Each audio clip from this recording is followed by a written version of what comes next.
उत्तर प्रदेश से खबर, जहां हाइब्रिड गाड़ियों पर छूट देने के बाद राज्य सरकार ने इलेक्ट्रिक गाड़ियों पर मिलने वाली छूट को बढ़ाया है। यूपी में योगी आदित्यनाथ सरकार ने टू व्हीलर गाड़ियां खरीदने पर मिलने वाली 5,000 रुपए और फोर व्हीलर गाड़ियों पर मिलने वाली रुपए 1,00,000 की जो सब्सिडी है उसको अक्टूबर 2027 तक के लिए बढ़ा दिया है।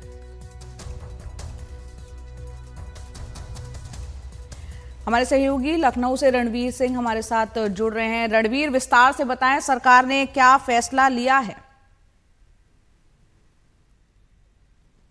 देखिए, योगी आदित्यनाथ सरकार ने अभी हाल ही में जो हाइब्रिड गाड़ियां हैं उनको बढ़ावा देने के लिए 10% की छूट दी है, और इसके बाद जो इलेक्ट्रिक व्हीकल है उनको बढ़ावा देने के लिए इलेक्ट्रिक व्हीकल नीति 2022 को 5 सालों के लिए एक्सटेंड किया है। यानी कि अब से अगर लगा लें तो अगले 3 साल तक और ये पॉलिसी लागू रहेगी, अक्टूबर 2027 तक।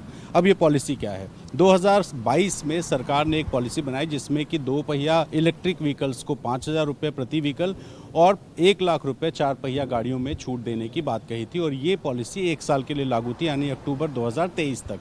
अब एक बार फिर से राज्य सरकार ने इस नीति को बढ़ा दिया है 5 सालों के लिए, यानी कि अक्टूबर 2027 तक ये नीति लागू रहेगी। अब अगर हम छूट की बात करें, 2 पहिया गाड़ियों को 5,000 रुपये और 4 पहिया गाड़ियों को 1,00,000 रुपये की छूट होगी, और इस पूरी स्कीम के लिए सरकार ने 403 करोड़ 97 लाख रुपए का बजट रखा है। यानी कि अगर रफली अगर कहें तो 404 करोड़ रुपए सरकार ने सब्सिडी के तौर पर आवंटित किया है। इसमें 100 करोड़ रुपए 2 पहिया गाड़ियों के लिए होगा, जिसमें 5,000 रुपये की छूट होगी, यानी लगभग 2 लाख गाड़ियों को सब्सिडी मिलेगी। और अगर 4 पहिया गाड़ियों की बात करें तो 4 पहिया गाड़ियों के लिए 250 करोड़ रुपए रखे गए हैं, और एक गाड़ी पर 1,00,000 रुपये मिलेंगे, यानी कि 25,000 4 पहिया गाड़ियों पर छूट मिलेगी। यानी कि जो 404 करोड़ रुपए का फंड है, अगर पहले वो ख़त्म हो जाता है तो ये नीति वहाँ पे ख़त्म होगी, और अगर ये 404 करोड़ रुपए का फंड 2027 अक्टूबर तक ख़त्म नहीं होता है तो ये नीति 2027 अक्टूबर तक लागू रहेगी। तो सरकार ने 100 करोड़ 2 पहिया के लिए, 250 करोड़ 4 पहिया गाड़ियों के लिए, और बाकी बचे जो पैसे हैं वो इलेक्ट्रिक बसों के लिए रखे हैं, ताकि ये जो लोग हैं वो बैटरी चालित इलेक्ट्रिक व्हीकल, यानी कि जो बैटरी से चलने वाली गाड़ियाँ होती हैं उनको खरीदें, और इसलिए सरकार ने 5,000 रुपये 2 पहिया और 1,00,000 रुपये 4 पहिया गाड़ियों पर छूट रखी है। जी रणवीर, एक बार हमारे दर्शकों को इस बात की भी क्लैरिटी दे दे कि एक बंदा अगर 2 गाड़ियां लेता है तो वो छूट सिर्फ एक गाड़ी को मिलेगी या दोनों ही गाड़ियों पर मिलेगी?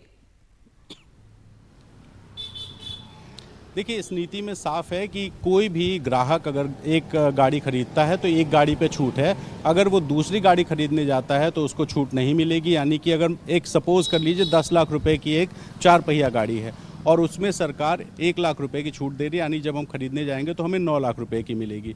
एक गाड़ी पे हमें 1,00,000 की छूट मिल गई, लेकिन जब मैं दूसरी गाड़ी खरीदने जाऊंगा तो वो गाड़ी मुझे 9 लाख की नहीं बल्कि 10 लाख रुपए की मिलेगी, यानी कि जो गाड़ी का पूरा बजट होगा वो हमें देना होगा। तो एक व्यक्ति एक गाड़ी, 2 पहिया गाड़ी पे 5,000 रुपये, और एक व्यक्ति एक 4 पहिया गाड़ी, अधिकतम जो छूट सीमा है वो 1,00,000 रुपये होगी, और इलेक्ट्रिक बसेस पे भी 20 लाख रुपये की छूट सरकार की तरफ से दी जाएगी, ताकि जो डीजल पर निर्भरता है वो कम करी जा सके। जो 2 पहिया गाड़ियां पेट्रोल से चलती हैं, जो 4 पहिया गाड़ियां पेट्रोल से चलती हैं, उनको खरीदने की जगह लोग इलेक्ट्रिक गाड़ियां खरीदें जो कि बैटरी से चलती हैं, और इसी वजह से सरकार ने ये पॉलिसी एक्सटेंड की है अक्टूबर 2027 तक। इससे पहले हाइब्रिड गाड़ियों में सरकार ने छूट दी थी 10% की, और इसकी वजह से 3 से 4 लाख रुपए की गाड़ियों का एक व्यक्ति को फायदा मिला था। जी।